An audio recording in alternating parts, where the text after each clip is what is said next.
it's Marky. Today I just wanted to talk about these little straw caps, and the name is exactly what they do. They cap your straws. So if you have like a Stanley tumbler or anything like that that has a straw in it, this goes right on top of the straw. You slide this part on and this part actually caps the tip of the straw.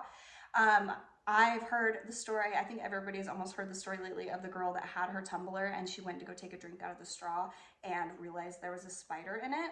I've been traumatized ever since. I like check straws constantly. So these are totally such a good solution for that. They do come in a 5-pack. So you get all these different colors and they are made of silicone. So they're really just kind of squishy, but really durable on the top. I think they're really, really cute, and I love that you just don't have to worry about anything getting into your drink when it's just sitting there. I like to leave drinks on my nightstand so I can drink it during the night. So having this just gives me peace of mind that there's not a bug in my drink or dirt or dust or anything like that. So great for travel if you're going like hiking and you have your drink. You don't have to worry about dust getting in your straw. It just keeps it covered.